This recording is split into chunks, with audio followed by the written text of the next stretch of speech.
Welcome to Let's Talk Speak on It. I'm your host, Samika Cozy. Thank you all for tuning in and joining us today. Giving back to the community is extremely important. There are several individuals that ensure that there are youth programs within the community. Growing up, I was able to participate in Introspect. So, Introspect was an organization that took juniors and seniors that were in high school on different college trips. And that experience was very important to me. They were located on the west side of Chicago on about Cicero Avenue. So today what we are going to do, we're going to speak with Nuny. She's an actor, she's a writer, and she's also the program coordinator for My Block, My Hood, My City. So please help us welcome Nuny to Let's Talk Speak on It. Hey, how are you doing today? I am good. I'm doing pretty good today. It's a Sunday, so. Awesome. So thanks for joining us on a Sunday. Can you tell our listeners a little background about yourself? Okay, yeah, sure. So I am a neo soul hip hop artist. I also am an activist in the community. I like to call myself an artivist. So not only do I do music and different things in the community, I also do a lot of groundwork in the community. I feel like it's important just to do all that we can to, bridge the gap between our elders and our youth and us and our elders and the elders and everybody. So I think it's important for us to just create those resources and be the change that we want to see in our community. Yes, and now you mentioned groundwork. Can you provide a few examples of what you mean by that? I just feel like going out and actually doing the work. I feel like a lot of us like to be social media activists, which is okay, right? That's necessary. We need the word to get out, but we actually also need the work to be done, right? So groundwork, I mean going out and feeding the homeless, going out and helping the elders, going out and just if you see a need, going out and actually doing that and not just sitting back and waiting on somebody else to come do it or complaining because somebody else isn't doing it. Yes, and so that's very important because we need boots on the ground within our own communities. For sure, we do. And so I know you mentioned a lot of the work that you're doing with the elderly, but you also lead a lot of youth programs too. And then you're advocating within the community in other ways. Also, what continues to drive you to do all of this? The need. I feel like the need. I see it. If I see a need, I instantly jump into action. I like to call myself, I'm a problem solver. So once I see a need and I see something that and I'm able to provide that service, or I'm able to find someone to provide that service, then I instantly want to help, right? I want to help. I want to see the world a better place, especially within my community. Like I want my people to be well. I want my people to be okay. I want to see the joy in my people. So I really want to make sure I can do anything that I can to make sure that is being done and things is getting done and everything is just productive and growing constantly. Okay, awesome. That is amazing. I know also in 2022, I believe you had the opportunity to travel to Cape Town, South Africa. Yes, I did. Can you share that experience with our listeners? Yes, I did. So I went to Cape Town. It was so amazing. I was able to meet some really dope people. I do have a friend who lives in Cape Town. He's a youth activist, community activist as well. His name is Dumisani. He's amazing. Like he started a basketball program for youth in South Africa, Cape Town, Kalista. And can you say that name again? So it's Kalista. Okay. So it's even hard for me to pronounce. I know if I'm saying it wrong, please forgive me. Charge it to my head, not my heart. And so he's super amazing. He's doing great things with the youth in the hood. So Kalisha is like a neighborhood that would be considered a hood, you know, to our standards, right? Mm-hmm. So he goes out and he recruits different kids, and you know, he teaches them basketball. He has a basketball team, and you know, not only does he teach and instill basketball, but also just community values and teamwork and coming together as a people and as a community. So he's really dope. I got a chance to visit with him. I actually got a chance to stay in Kalisha. So my thing is, when I travel, I don't want to be on tourist time, right? Yeah. I want to go to where the real people at. I want to have the real conversations. I want to experience just real. So I was able to like stay in a bed and breakfast in Kalisha with this family.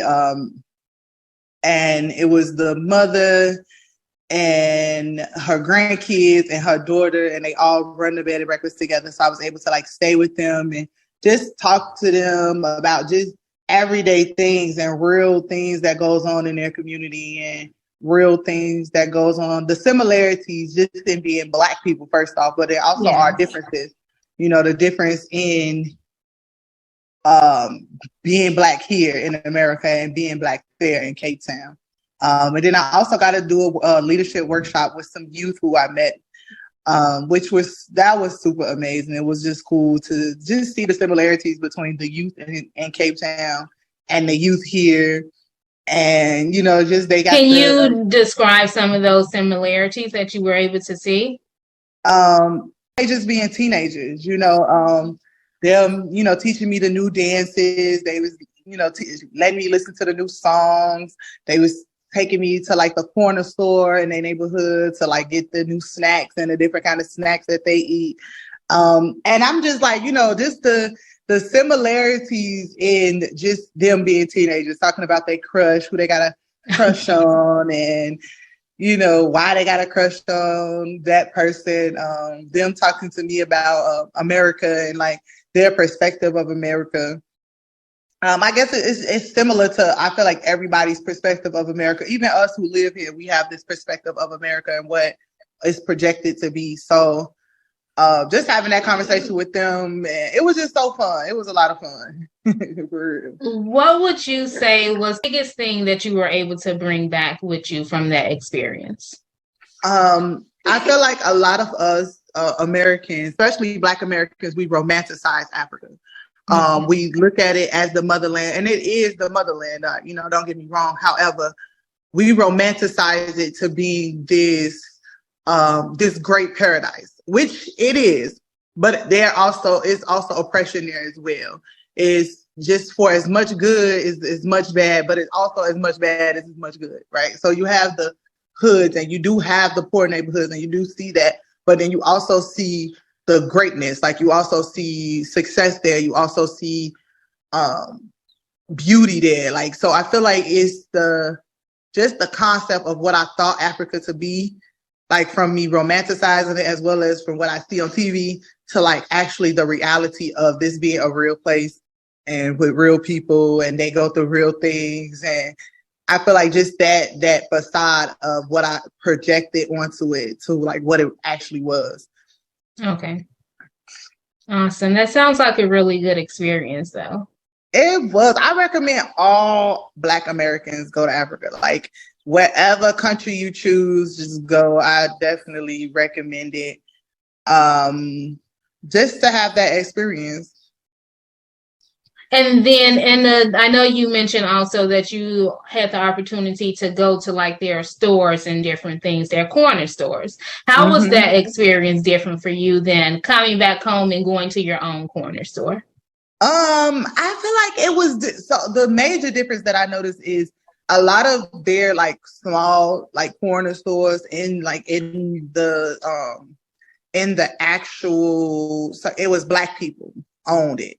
Right. I know a lot of our corner stores, some of them used to be, you know, or you do have a few that's still Black owned, but a lot of them we have like people outside our community coming in. Who come in and buy up. Mm-hmm. Yes. But then I also realized their beauty supply stores in Africa is the same way. Like they're mostly like Asian owned beauty supply stores in Africa as well, which I thought was like, I was like, oh, okay. So like, it's the same thing. They sell that we would buy at our beauty supply stores, like the earrings and the, you know, like if we go to a beauty supply store here, it's the same thing they got over there, and it's also Asian owned.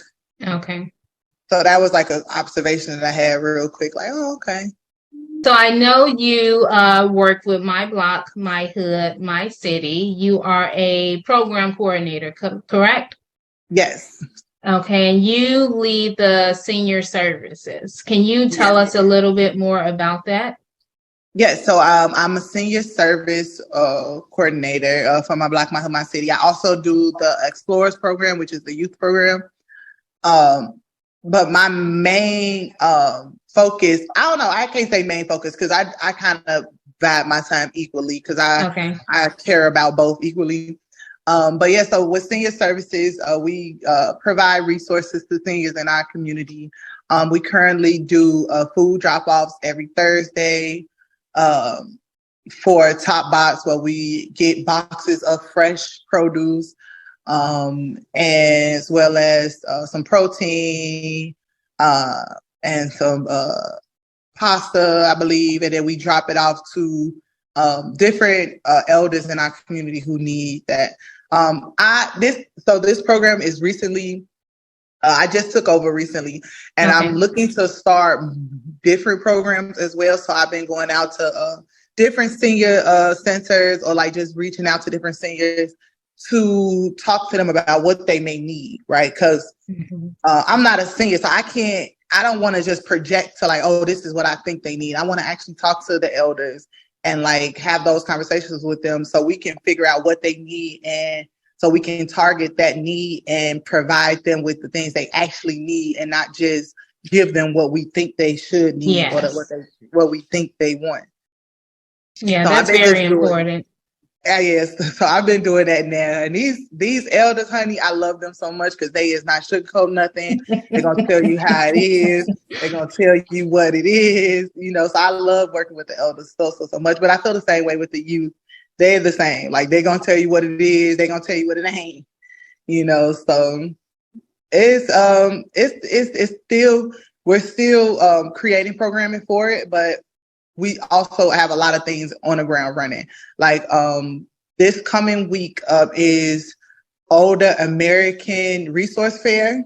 Okay. We're doing that at the Chatham Senior Service Satellite Center. So they have these satellite centers for like the elders who still want to stay home, but they still want the community and the camaraderie of like if they were actually staying at a senior home. So they can come and then they have activities and do different things in the satellite center, but they are still able to like go home at the end of the day. So I've been really working with the one in Chatham. We're doing the fair, and then after that, we're doing. We partner with the CDEL, so that's Centers for Disability and Elder Law, and they're gonna come and do presentations with some of the elders to help them like set up end of life plans or like, you know, getting out of debt plans, just different things that they may need help with on the legal level. So that's just a few things that I currently have up and running. And then, like I said, I'm also open to ideas and speaking with the elders on other programming that we can just come up with, or just resources they may need. Okay. And you mentioned that you also work with the youth also. Can you give us a little details about what you do with that? Yeah, so with the youth, I work with the Explorers program for My Block, My Hood, My City. And what that is we take youth from different neighborhoods, different hoods around Chicago, and we expose them to things that they normally wouldn't have access to. Like we'll take them to like the 360 Chicago, which is at the top of the John Hancock building. It's like a little tilt that you can get on and you can look over. Terrifying. First time I did it, it was terrifying. The second time I actually stayed on the whole time. The first time I was not trying to stay on at all. We take them to different accounting firms and marketing firms downtown, let them meet the people, let them see that anything is possible for them. So that's what I do with the youth. And I love it. Like I love talking to the youth, just mentoring them, you know, kind of helping them and seeing where they at in life. And ways that they can help or receive help and just plan out things. And I like working with the youth, and I feel like it's so similar, and they don't realize how similar they really are, like the seniors and the youth. Yeah. So, and they both need us, they both need us to help and to be that gap builder. So how can a community assist you and also assist my block, my hood, and my city with the programs that you all are doing? So we're always looking for volunteers. We're always looking for volunteers. I'm currently leading the initiative for Juneteenth. So we're doing a Juneteenth celebration in Bronzeville. We're looking for volunteers for that. If you go to our website, which is For My Block, you're able to pick a time. You can set up, you can help us come and set up, help us run some tables, help us break down everything. Also for senior services, every Thursday we deliver food boxes. We're always looking for volunteers to come and help us with that. If you want to come and read to some elders, if you want to come and whatever you have that you want to give back to the community, we're always looking for people to volunteer. If it's not an opportunity that we already have up that you're interested in doing, you can always reach out directly to me, reach out to, our team, and let us know, like, what is it, something that you can provide that you're interested in giving. And we're always open to ideas, like, because at the end of the day, we really want to help our community, we really want to help Chicago and help everybody in Chicago become better. We help people no matter what. So we always open to take any ideas or just any form of volunteer work. And now in regards to the food drop-off services on Thursday, what are the time frames for the volunteers that you're looking for? So the time frames is normally from 9:30 to 12, I believe, if I'm not mistaken, 9:30 to 12 p.m. And you will sign up. You can go to the website, you'll sign up. You'll get a confirmation email to confirm. Then you'll go to the top box location. They'll put the food in your car. They'll give you a list of the people. And normally it's between 5 to 10 people, depending, 5 to 10 people. You'll drive, you'll go to their house. They'll know you come in. They'll be expecting you. You knock on the door, you give them the food. And that's it. It's simple. It's just, the boop, boop, boop. And also, it builds community, right? You going to somebody's house, that you bringing them food, you talking to them, networking, it builds, a different type of community that we need to bring back to Chicago, I feel, just the people, one-on-one. Yes. And so I also know a few months ago, I saw your interview with Willie B from Willie B Presents. And one of the things you mentioned was you did not believe in code switching. And so for everyone who doesn't know, code switching is basically modifying your speech or behavior or appearance to kind of adapt and to fit in with others. And so why is that important for you? I feel like it's important because, first off, like, I'm from Chicago, right? I'm from the south side of Chicago. I'm from the Ida B. Wells Project, born and raised. And I want to always be authentic to myself, and I want to always present as who I am, right? And I do that because I know that it's little girls from where I'm from who see me as a Black woman. I look like them, I talk like them, I relate to them, and I'm also able to get things done and be successful in myself, right? I feel like a lot of times we equate success with assimilation, right? And to me, I don't feel the need to assimilate in order to be successful. I want to be successful as myself, right? And I also want other Black girls to see me and see me being successful as myself and know that they can be successful as themselves. Like, they don't have to assimilate to a certain way of talking. You don't have to assimilate to a certain type of way of dressing. You don't have to assimilate to a way of being anything other than yourself.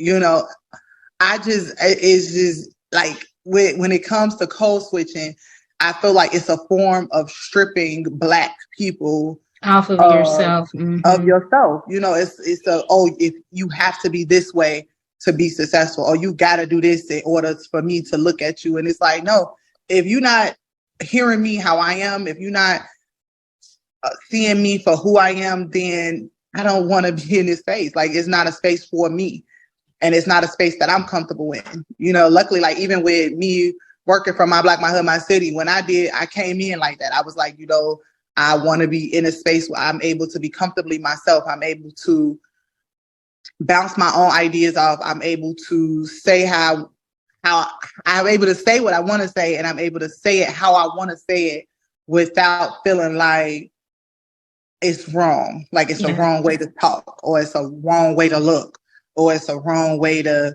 just be, you know. And I feel like a lot of times in certain spaces we can be very uncomfortable. Like, I don't want to be uncomfortable. I want to walk in every space and know that I deserve to be in any space that I'm in as myself. What would you say to women who are in those uncomfortable spaces, who feel like they do have to alter who they are and have to alter their appearance to fit in order to be successful and to grow within these other companies? I would say to them to just kind of, cause see, that's a tricky one, right? Because I would say to not, right? Because it's like, a lot of times, even in those spaces, like, you'll have, like, I remember when I was working in education, right? And I would have white coworkers coming up to me. And like I said, even back then, I didn't believe in code switching, right? I would have white coworkers coming up to me, asking me just weird questions, like, but it was always like Black questions. Okay. Right? Like, they would never like have conversations with me as a person. They would have conversations with me as a Black person. Right. And I feel as if, regardless of whether you're trying to be assimilated or you're trying to be yourself, they're always going to feel like that. Right. Regardless, like, you trying hard to be something that you're not is not going to make somebody look at you differently or make them more accepting of you. It's going to make them even more curious to why are you acting that way. You know, like, I used to feel like, even like with, you know, code switching and talking proper, right? Because I know, like, my mama, you know, when our mamas get on the phone, they got that little, hi, how are you? You know, like that. Okay, the phone talk. The phone talk, right? Voice, and it's like, white people know, they know that that's not how you talk for real.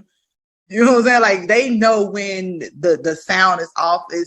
I feel like it's more of us playing the role and them being like, oh, okay, they're playing. I feel like I've been accepted more for my authenticity than trying to play a role. Yeah, other people playing a role. Like, people are more willing to be accepting of me being myself than of me coming in dressed a certain way or talking like,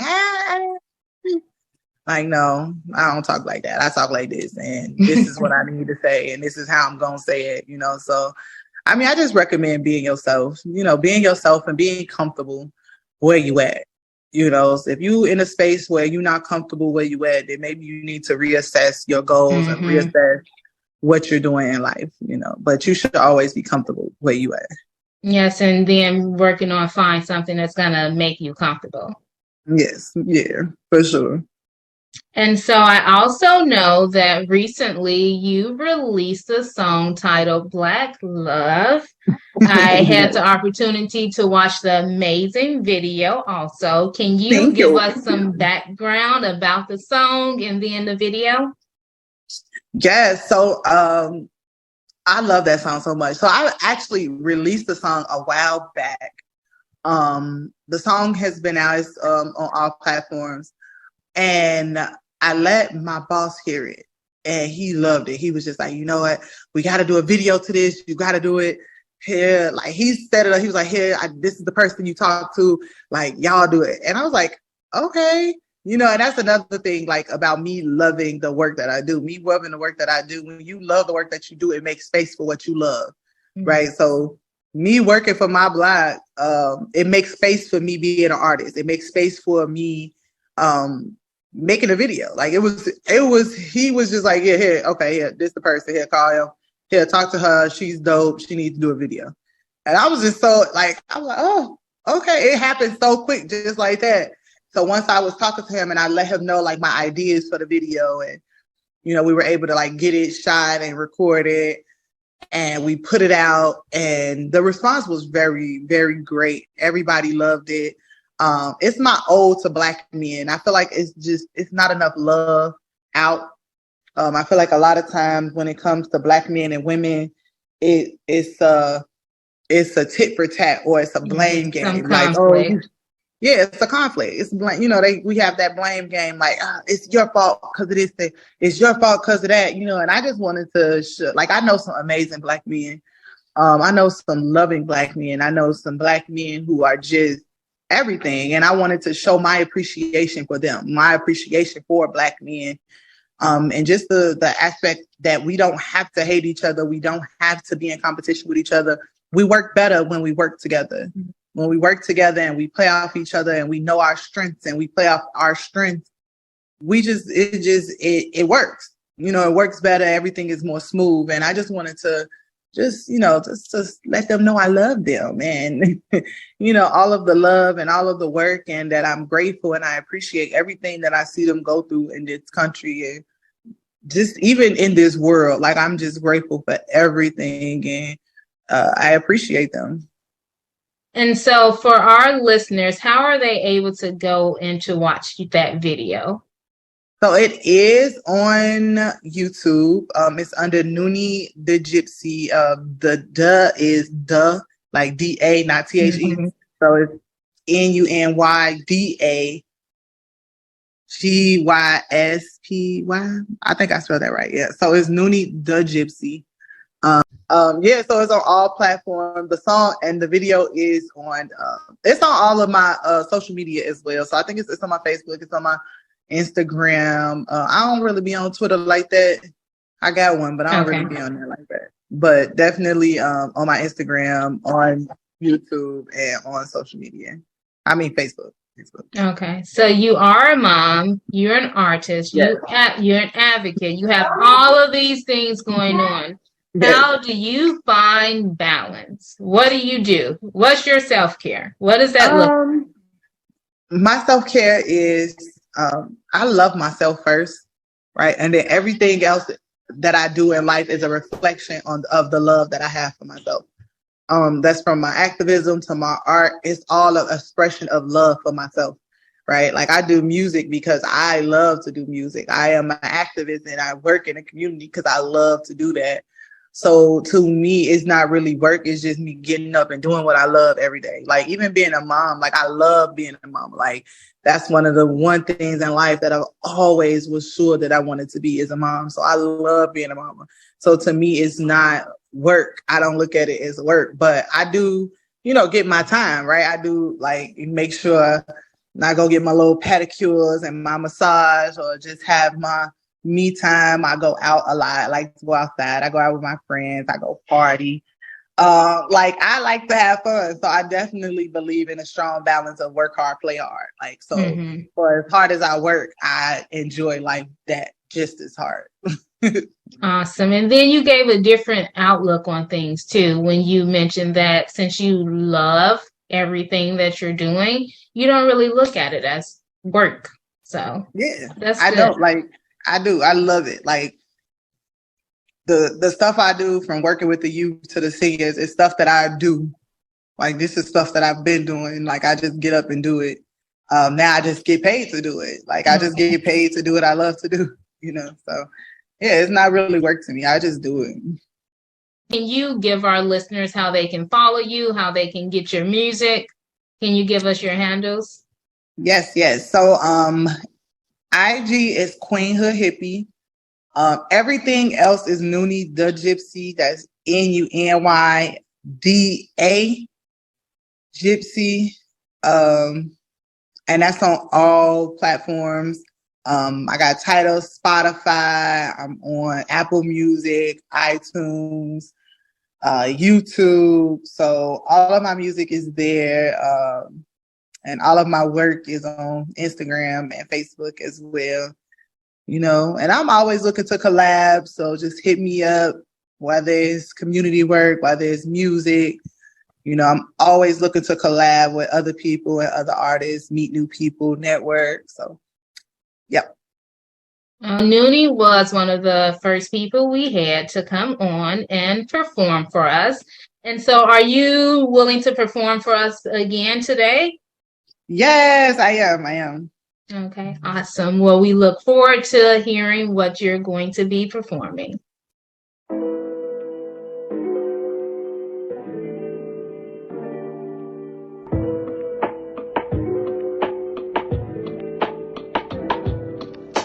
I know it's hard being a black man in America.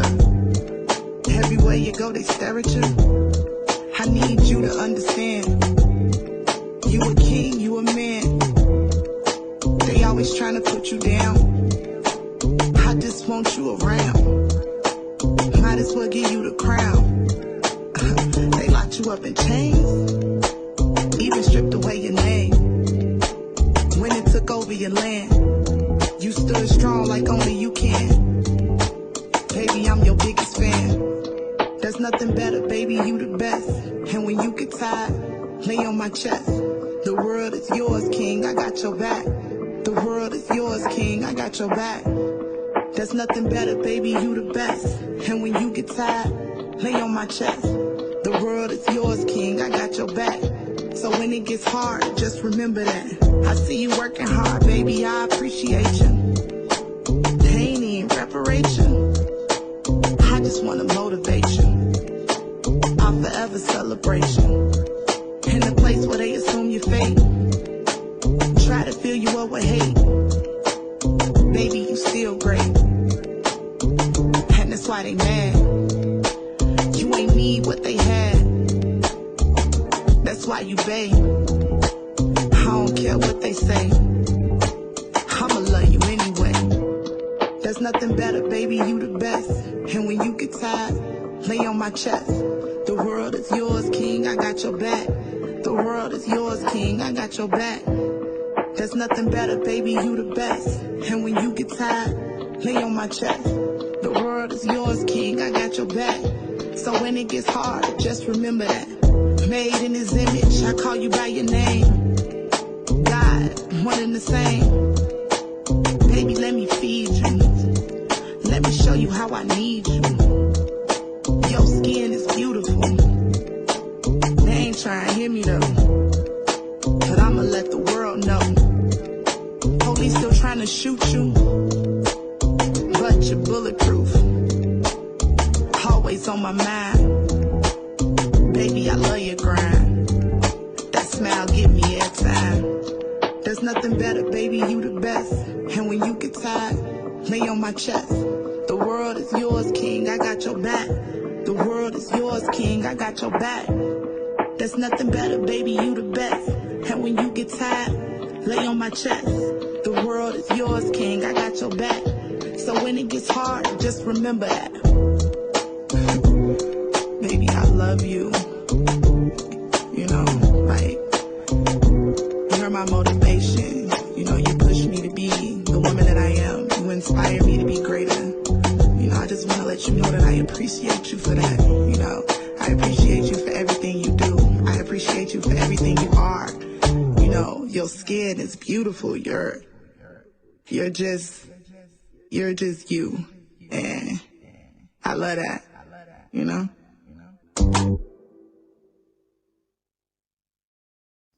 Thank you all for tuning in and joining Let's Talk Speak on It, and special thanks to our guest Nuny for joining us. If you can, please find ways to give back to your community, and as you're doing so, please be your authentic self.